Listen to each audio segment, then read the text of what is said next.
It's day 7 of designing a Pokopia Cloud Island in 30 days. Yesterday we queued up a couple of stone cottages, and today they are done. So let's check these out, and then we'll get on to today's activities. We already know what these are going to look like, because I checked them out ahead of time, but there we go. We got the path going to them and everything. But it's good that we're freeing up some Pokemon, because what I want to do today is going to require some extra hands, some building Pokemon, if you will. Overall, not too bad, though, for these. They're going to be overlooking a nice little, I don't know what this will be, park, I assume. They can kind of get a view of the ocean, and you know, it's even though your neighbors are pretty close, it's just not bad real estate. I refuse to feel like these houses are you know, too close together. Today, though, I want to focus more on infrastructure. Yesterday, I also dug out this tunnel and teased that it looks quite like a sewer system. So what if I was making a sewer system? Today, we are going to be hopefully finishing all of that. We'll see how it goes. I think I have everything I need. What might help is something out of the vending machines. Let me see what it gives me today. It's a bottle of Roserade tea. And if we used it, it would actually help us create a hot spring. That's not what I'm trying to do, but I figured might as well give it a shot. All right, let me show you what's going on down here. So what I'm gonna do is I'm gonna dig out a little bit more of this. I'm no longer gonna keep it like a symmetrical tunnel. I'm just gonna dig out in this direction for a little bit, but not by too much. I literally just need it to be like an extra 2 blocks, or maybe 3 just for good measure. Then we need to dig out a trench, and from here we can get to doing some decorating. I'm already finding myself out of stone today, which is becoming a pretty regular thing. I am building an entire city, so it makes sense that I'm gonna run out of the most common building material in this game. At least I think it is. But this is kind of what we're looking at. So we got our kind of road underneath the road, and we have our trench. I just need to do something with these walls. I want this to look nice still. Something I have a lot of that's also pretty cheap is lumber, and I already have some of this flooring from the Pokemon Center, so I'm going to use this for the ceiling. But I'm afraid the stylish stone flooring makes for the best walls in this case. So, well, it's either this or the stone tiling walls. That could be fine too. I'm using a lot of stone. Okay, yeah, I'm gonna use stone tiling. Either way, this is about the best I can do before I'm like out of stone, and that's not great. Meanwhile, I actually have almost a whole stack of stylish stone flooring, so maybe we should just use this. Ooh, the environment level just went up as I was putting in the ceiling. That's got to be because of something else. I haven't really done anything for the Pokemon. I haven't given them any gifts. Listen, I'm not complaining. I'm just surprised. I guess because these blocks technically count as roads, the game has seen that I've placed a lot of roads, and it's probably rewarding me for that.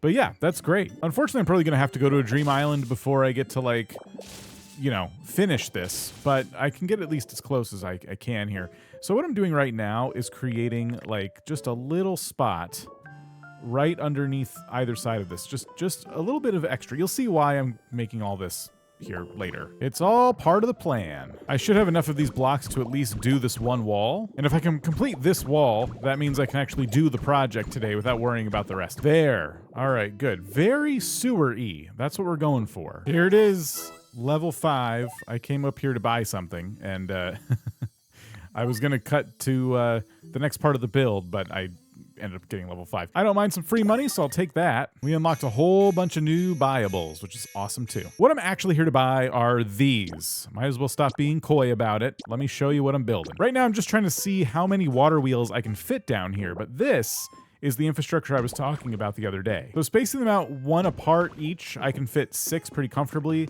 I could fit more, technically, if I want to really squeeze them in there, but I don't. I still want this to look somewhat nice. So we might as well give them a little bit of extra breathing room and try to fit 6 in here, evenly spaced, but have it, you know, look nice. Actually, I tried a few things, and this is probably the best layout. So anyway, yes, we are going to put 6 water wheels in this channel, if you will. If I could, of course, expand it and add more and do all sorts of things, but the idea is that we are going to hopefully never run out of power for this particular city.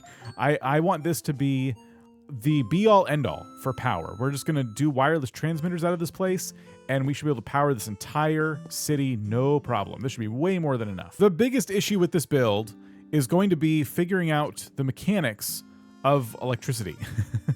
The water, I believe, needs to be flowing in order for the water wheel to work. So because this is a flat plane, the water's only going to go so far, and then it's going to stop.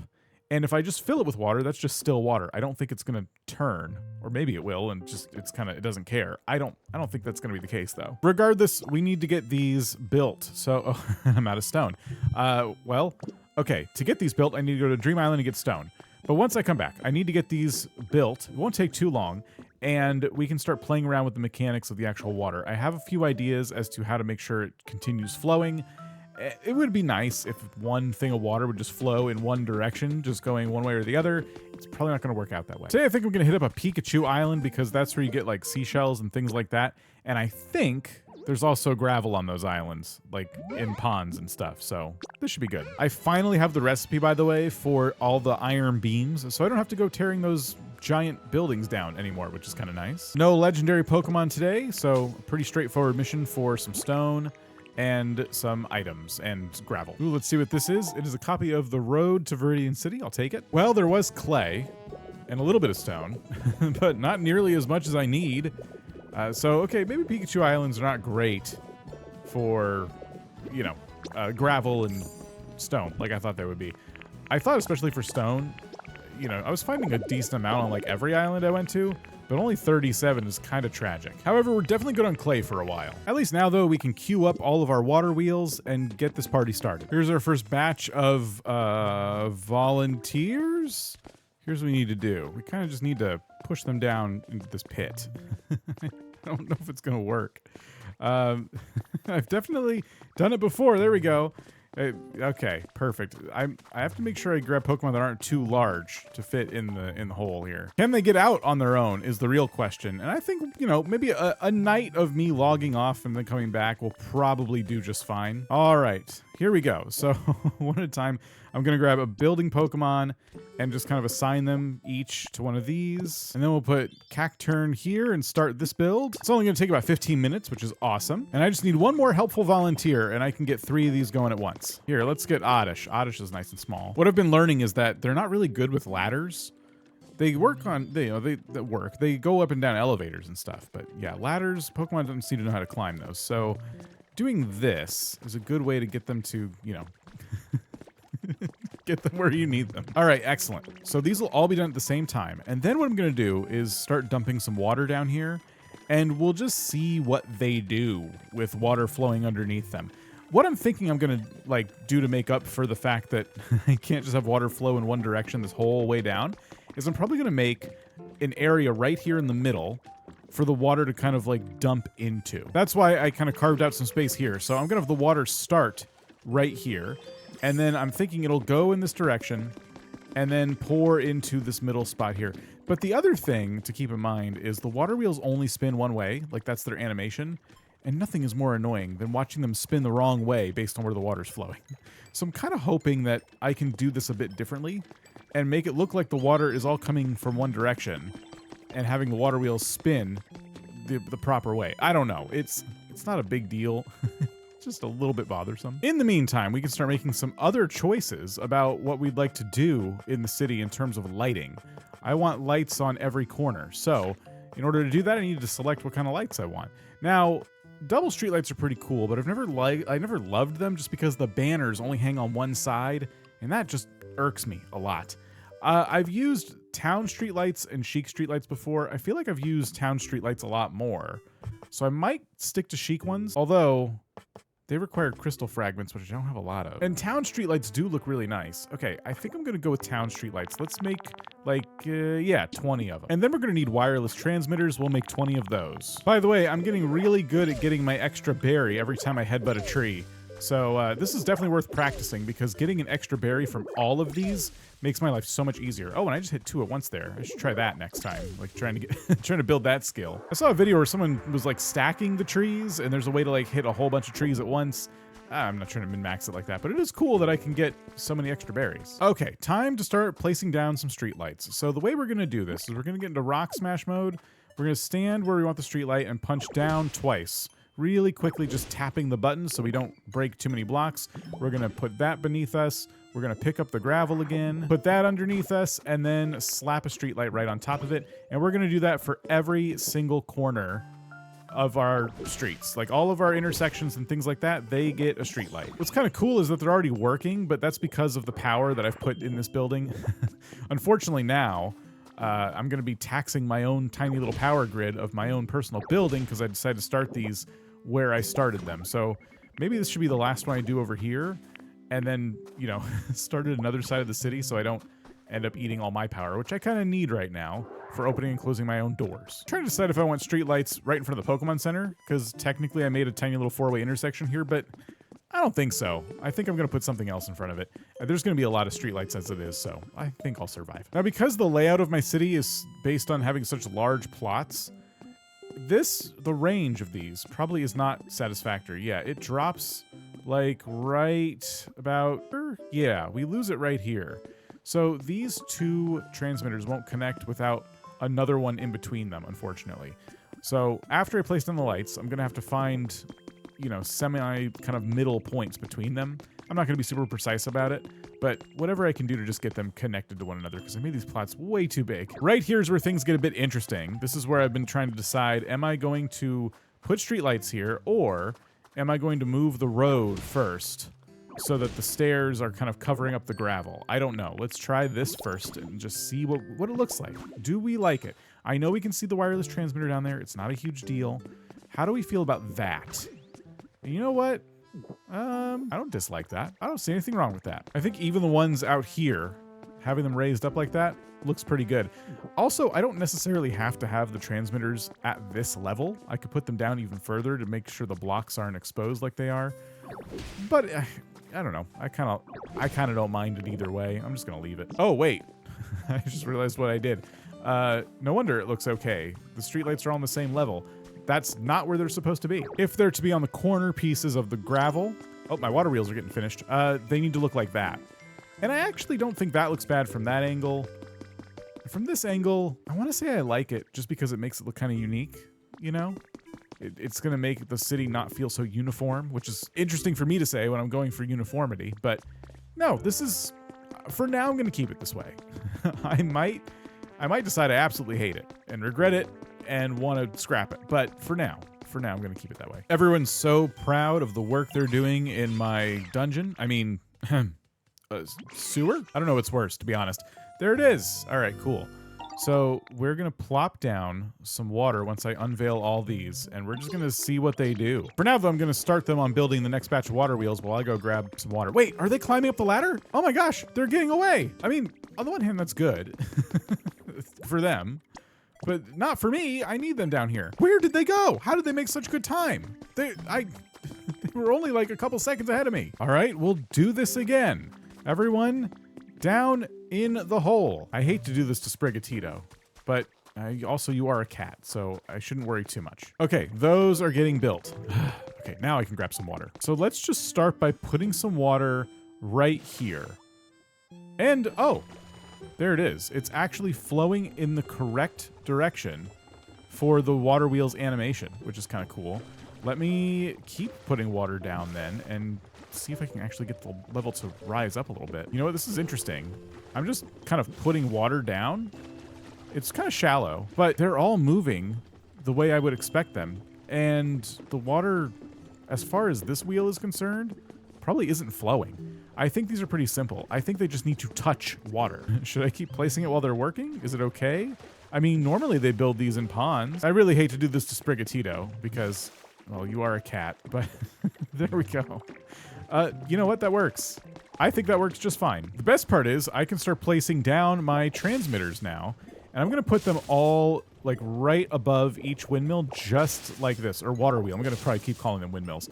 We're going to put them all just like this. We'll stuff the transmitters back here, hidden from view. These ones are getting power, so that's a good sign. We'll tuck them back here just like that. And now if we pop out here, everything should start to make a lot more sense, because what's going to happen is I'm going to place like a street light here and here, and I'm going to keep placing wireless transmitters along the way, and everything is just going to start connecting. Oh, I guess there's one problem.